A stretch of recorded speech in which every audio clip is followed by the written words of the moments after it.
Si esta información la leemos bien, vamos a saber dónde tenemos nuestro problema o nuestros puntos fuertes. El primer paso de la captación es tener una buena retención. Lo que determine que tu cliente pase mucho tiempo contigo va a suceder. Hay una diferencia bastante abismal de registrar los leads y no hacerlo. Y al año 2 o al año 3 cierran.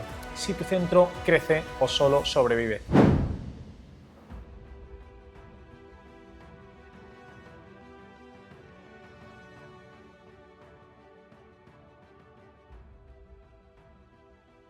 ¿Qué tal, equipo? Bienvenidos una semana más al podcast. Hola. Bienvenidos a un nuevo capítulo. Hoy queremos hablaros sobre vuestro centro y en concreto queremos hablar de si tu centro crece o solo sobrevive. Esto lo vamos a hacer a través de unas métricas que nos va a dar paso Jordi. Hoy estoy aquí con él en mi propio centro junto a mi socio Adri. Estamos en COM, en Valencia, y Jordi también tiene su propio centro llamado Roots. Por lo tanto, esto que os vamos a hablar hoy no suena mucho porque lo aplicamos directamente en cada uno de los nuestros.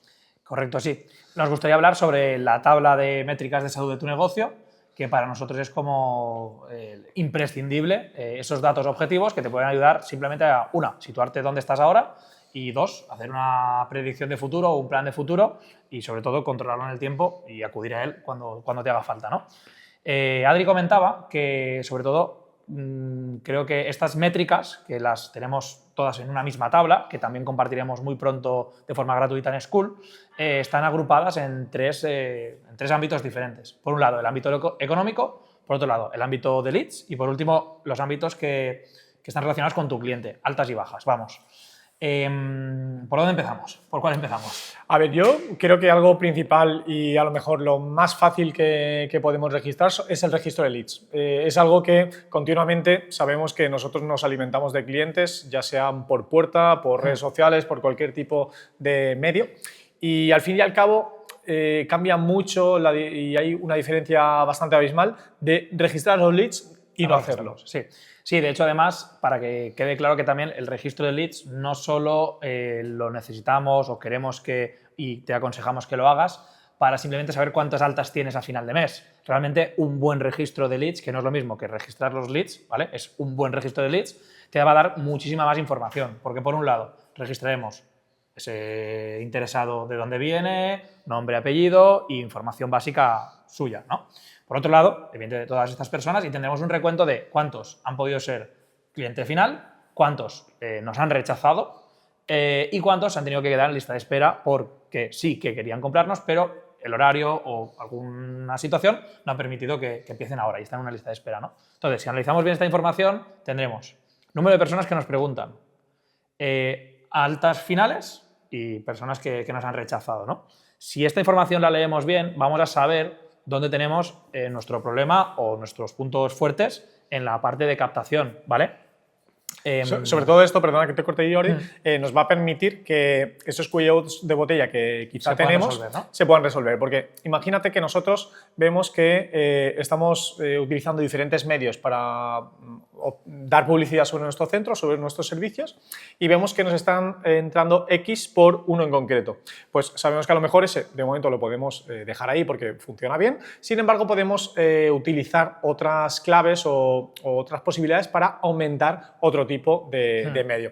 Igual que, imagínate, la clave de todo esto es analizar el porcentaje de cierre que tienes con todos estos leads. Si vemos que el porcentaje va disminuyendo cada vez, pues a lo mejor tienes que plantearte en formarte más sobre ese closer, esas ventas y demás. Entonces, todo esto sirve para analizar y ejecutar. Sí, de hecho, voy a ver si de memoria me sale bien, pero diría que, por un lado, lo que primero deberías revisar, lo que comenta Dani, ¿no? ¿De dónde viene ese lead? Puede ser Instagram, puede ser que pase por el propio barrio o puede ser un referido. En base a eso, lo que ha comentado Dani, ver si hay alguno que ya lo tienes bien, pues este lo tenemos ok, vamos a trabajar los demás, ¿no?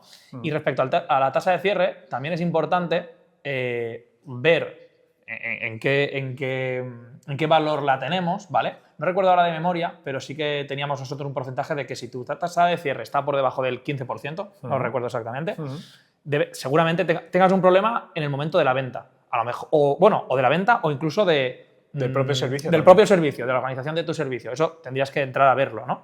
Porque evidentemente si tu servicio no tiene coherencia, le falta consistencia, va a ser complicado vender. o incluso, aunque tenga coherencia y sea perfecto, si no sabes venderlo bien, pues seguramente tengas complicaciones. Entonces, esa tasa de cierre nos va a hablar sobre esa situación y sobre dónde deberías centrarte en los próximos meses para que eso cambie, ¿no? Totalmente. Incluso si la tasa de cierre es muy alta, que el otro día me pasó con un centro que estábamos hablando, y la conclusión era que tenía pocas solicitudes de información. Entonces, sí que es cierto que cuidado con estas cifras, porque si tienes una tasa de cierre del 80%, no pienses que estás haciendo las cosas bien. Bueno, tampoco sé tu caso, ¿no? Pero es que incluso a eso podríamos ver, ostras, es tan potente, lo primero, que te falta captación, y lo segundo, que a lo mejor tienes un servicio extremadamente de valor a un precio muy, muy, muy bajo. También incluso, realmente, sí. Entonces, hay aquí mucha... Sobre todo, lo importante es analizar para después decir, ostras, ¿por dónde está fallando esto? Y tal vez incluso, porque incluso en este detalle ahora mismo no había caído, tal vez incluso estás recogiendo una información que al día de hoy no sepas interpretar. No te preocupes, el primer paso para aprender a interpretarla es recogerla, ver que no te cuadra y preguntarle a alguien, oye, ¿esto qué significa? ¿No? Así que el primer paso sobre todo es recogerlo. Y ya saltándonos a otra sección, por no hacer más larga esta parte de captación, y también me hubiera gustado empezar por allí, por el cliente, porque al final la captación es como algo muy, muy grande, ¿no? Y para mí el primer paso de la captación es tener una buena retención, ¿no? Sin duda. Entonces, volviendo a las métricas de cliente, relacionadas con el cliente, con la fidelización, con la retención, podemos tener ahí, revisar el churn rate o tasa de cierre y el lifetime value o tiempo de vida del cliente, ¿no? Que además esto, relacionándolo con el ticket medio, podemos saber cuánto nos deja cada cliente de media en su paso por ahí abrimos un melón entero para otro capítulo, sí. Porque si profundizamos mucho más sobre esto, a la gente le va a estallar la cabeza. Esta métrica es muy lo más importante de esto que vamos a hablar ahora es que tu churn rate esté por debajo del 10%, ¿vale? En ese caso, de lo más importante y lo más simple que deberías consultar es tu churn rate, la tasa de cancelación de tus clientes, ¿vale? También de memoria no me acuerdo exactamente, pero estoy seguro que si está por encima de un 6, 7, 8, un 10 me parece demasiado, tenemos que asegurar que esté por debajo, ¿no? Totalmente. Entonces, cuando rellenemos esa tabla, con un golpe de vista, antes de preocuparme de la captación, pegaría un ojito a lo que es la retención. Y si estamos en la tasa de cierre, no, de bajas, perdona, sí, o churn rate, ¿vale? Si está por encima del 10%, preocúpate de solucionar ese problema, porque automáticamente, al final, todo esto viene de altas y bajas. Si solucionamos el problema de las bajas, como aquel que dice, estarás mejorando tu propia captación, ¿no? Dicho esto, luego, lo que ha dicho Dani, esto da para una clase y por eso tenemos las clases. Y creo que podremos compartiros una gratuita próximamente en School relacionada con esto. Lo siguiente que sería importante es saber cuánto tiempo pasa un cliente en mi negocio y saber cuánto dinero se deja en mi negocio. Pero también, no solo por este dato, que también es importante, pero si sé cuánto tiempo pasa un cliente en mi negocio y cuánto dinero me deja en mi negocio, sabré cuánto dinero puedo invertir en una campaña o en lo que sea, ¿no? Sobre todo en una campaña de captación, porque al final podré hacer cuentas y decir, si consigo un cliente que se deja en su tiempo de vida, no sé, 3.000, 4.000, 5.000 euros al mes en mi negocio, en su tiempo de vida conmigo, realmente todo el dinero que invierta hasta esa cuota está financiado por ese propio cliente. Está financiado por ese propio cliente, ¿no? Sí. Y si sabemos que un cliente nos trae más clientes y tal, pues bueno, ahí es estudiarlo en cada caso, pero para que veas... ¿Cuáles son, por ejemplo, Jordi, cuáles dirías que son los factores determinantes para que un cliente pase muchísimo tiempo en tu centro y que tenga la mayor vida posible? O sea, yo voy a poner sobre la palestra algunos para que puedas enlazar con ellos, pero, por ejemplo, que ese cliente se nutra de varios servicios de lo que es tu centro y que tenga unas métricas también de ese propio cliente que le haga ver cómo va consiguiendo ese tipo de objetivos. Sí, incluso, porque si ahí empezamos, nos vamos a otro podcast, lo que sí que diría es que posiblemente lo que determine que tu cliente pase mucho tiempo contigo va a suceder en los primeros 3 meses de experiencia de ese cliente en tu negocio. A lo que me refiero es, esos 3 meses, hazlo lo mejor posible. Porque si ese cliente ya está fidelizado, si este cliente ya está ya ha cogido su ritmo, ya entra en dinámica del centro, ya a lo mejor hace amigos, ya se siente como que esto es su casa. Y conforme ha dicho Dani, va a hacer amigos. Entonces, lo que te tienes que asegurar que durante esos 3 meses sucedan cosas que luego, de por sí, solas, hagan que tu cliente ni se le pase por la cabeza. Ahora, nos lo anotamos para el próximo capítulo más, claro. Que vayamos ahí a desarrollar esto. Pero sobre todo, tener un proceso de onboarding, saber qué va a suceder a los 7 días, a los 15 días, al mes, a los 3 meses, a los 6 meses, y luego entiendo que tendrás una metodología o una dinámica de trabajo que genere esa retención, ¿no? Volviendo a la tabla, hemos hablado de la parte de leads, hemos hablado de la parte del cliente y faltaría la parte económica, ¿no? Aquí, sobre todo, bueno, de hecho, ya en la parte del cliente que hemos hablado, estábamos hablando de lifetime value y del churn rate, relacionándolo con cuál es el ticket medio de mi cliente y cuánto dinero, por consecuencia, dejará durante el paso del tiempo. Eso ya son las métricas económicas, pero también es importante, que esto lo trabajamos con otra tabla realmente, es llevar una cuenta de resultados, un balance general de tu mes, ¿no? Para poder registrarlo, que durante todo el año veamos la evolución y, evidentemente, sentarnos a tomar decisiones y demás.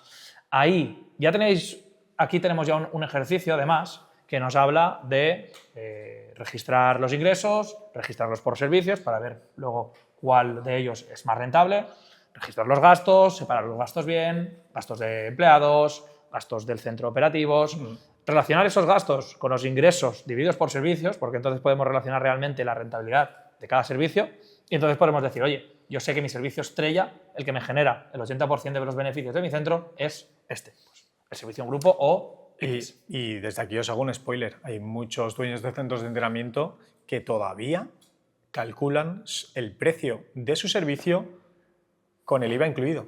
Ya. Acordaros que el IVA no es nuestro, acordaros que una vez lo recibes crees que tu cuenta está totalmente inflada, saneada, pero llega un momento que ese IVA te lo quitan. Por lo tanto, es cuando vienen las sorpresas. Entonces, calcula tu ticket con un dinero real, que sea tuyo, ¿vale? Correcto. Y además por ahí, bueno, lo que estábamos comentando, cuando todo esto lo tienes en cuenta, ya tenemos ahí un resultado, ¿no? Sobre ese resultado te recomendamos que te guardes un 10%, que digamos que, bueno, incluso previamente a esto, ya que ha comentado Dani ese error, otro error muy común, y creo que ya es cuando incluso las personas que tienen en cuenta el tema del IVA, muchas veces no ponemos nuestro salario como gestor, ¿vale? A lo mejor en ocasiones lo puedo llegar a entender si simplemente haces 10 horas ejecutando como entrenamientos, pero si estás 30 horas como entrenador y aparte estás llevando toda la parte de gestión, hay un salario que te corresponde como gestor. Es que además, si un día por lo que sea tienes una baja tuya, tienes algún problema o simplemente que tienes que darle papeles de coordinador o de responsabilidades importantes a un trabajador, de repente va a aparecer un sueldo que antes tú no lo estabas percibiendo y entonces tu situación, tu equilibrio económico se va a transformar. Entonces, lo más importante de que tengas un sueldo para ti mismo es, uno, porque tiene toda la lógica del mundo, págate por el trabajo que haces para tu negocio, y dos, tenlo contemplado en las cuentas, porque si no estás viviendo una realidad que no es la real. Sí, yo te voy a decir algo y es que ¿cuántas veces nos han comentado, Jordi, cuántos dueños de centros de entrenamiento abren su negocio, calculan un presupuesto o un balance en cuanto a que está trabajando él solo en el negocio y a partir de ahí el negocio muere, no puede crecer porque en el momento que contratas a alguien para ti… es este, ¿no? Exacto. Para ellos. Es que ese techo es su propio centro, es esa persona que está ahí currando, que en concreto es él. En el momento que tú creces, ese centro ya no es rentable. Y entonces ahí es donde vienen los problemas. Por eso muchas veces decimos, es que hay un porcentaje súper alto de centros de entrenamiento que abren y al año 2 o al año 3 cierran. Es por este tipo de cosas. Contratas personal, habías contemplado un ticket que no era ese y de repente te vienes ahogado en tu propio centro. De hecho, a veces se confunde cuando hablamos de, oye, haz el ejercicio del ticket medio, ocupación máxima. Se confunde, pero no, pero es que yo no quiero tener 4 entrenadores o 5 entrenadores. Y digo, oye, ok, pero aquí tienes un espacio, vamos a ver lo que da de sí este espacio. Y evidentemente, a lo mejor para que dé de sí al máximo, necesitas 4 entrenadores. Y a lo mejor luego tú no quieres tener 4 entrenadores, me parece bien, pero vamos a saberlo. ¿A dónde podríamos llegar? La clave está en plantear varios escenarios. Y luego recortemos y decimos, ¿cuántos entrenadores quieres a priori durante los primeros años? Me gustaría tener máximo 2, porque no quiero tanta responsabilidad. Oye, me parece de lujo, pero que sepas la realidad de tu centro, porque si no, no estamos sabiendo la realidad de tu centro. Sí. Y ahí que me había empezado... sí. Luego, cuando ya tienes bien contemplado el IVA, tienes bien contemplados los impuestos, tienes bien contemplado tu sueldo como gestor, es decir, tenemos contemplados los gastos reales, importante tener ese fondo de reserva, recomendamos que sea siempre un 10%, para que cuando termine el año, si quieres renovar el material, si quieres comprar una máquina nueva, si quieres pintar, si quieres... o incluso, no si quieres, si tienes un problema y te han denunciado por algún, yo qué sé, cualquier tipo de problemática que pueda salir o de licencia de actividad que tengas que subsanar, pues va a tener un dinero del que disponer. Y si por suerte va todo bien y además no necesitas renovar nada porque no necesitas renovar nada, pues es un dinero que tiene la empresa o que te puedes sacar para ti. Pero muy, muy importante tener esa previsión, más que nada porque a nadie le gusta. A nadie nos gustan los imprevistos y creo que de económicos menos. No, pero esa situación cuando te has visto es muy jodida. Y por eso hablamos de ello. Y es cierto que hay que tenerlo, Y muchas veces escatimamos en eso pensando que todo fluye y todo va a ir bien. Pero siempre hay piedras en el camino que evidentemente como autónomos que somos os van a pasar si nos han pasado ya. Y es importante contar con ese fondo de emergencia, por supuesto, del 10%. Pues leads comentados, métricas de cliente comentados, métricas económicas comentadas, también lo mismo que estábamos comentando respecto al tema de las métricas de leads en cuanto a las métricas económicas. Lo importante es registrarlo, aunque no conozcamos la información, porque si lo registramos empezaremos a detectar cosas que no nos cuadran, cosas que no conocemos y entonces empezaremos a preguntar. Y si empiezas a preguntar es cuando empiezas a aprender y a tomar conciencia de todo esto. Yo creo que no nos dejamos nada, está la tabla comentada, próximamente la podréis ver en School, así que te recomiendo que si te ha gustado parte de este capítulo o el capítulo entero, estés atento porque esa clase te va a ayudar muchísimo. Sí, nosotros lo dejamos aquí. Recordad que sí que me gustaría lanzaros una pregunta a vosotros. Hemos hablado sobre bastantes métricas. No sé si tú tienes alguna en concreto que nos quieras compartir, que sea muy importante para ti en el centro y que nosotros nos hayamos dejado para que así podamos hablar de ella en futuros capítulos. Así que sin más, os mandamos un abrazo y nosotros nos vemos pronto.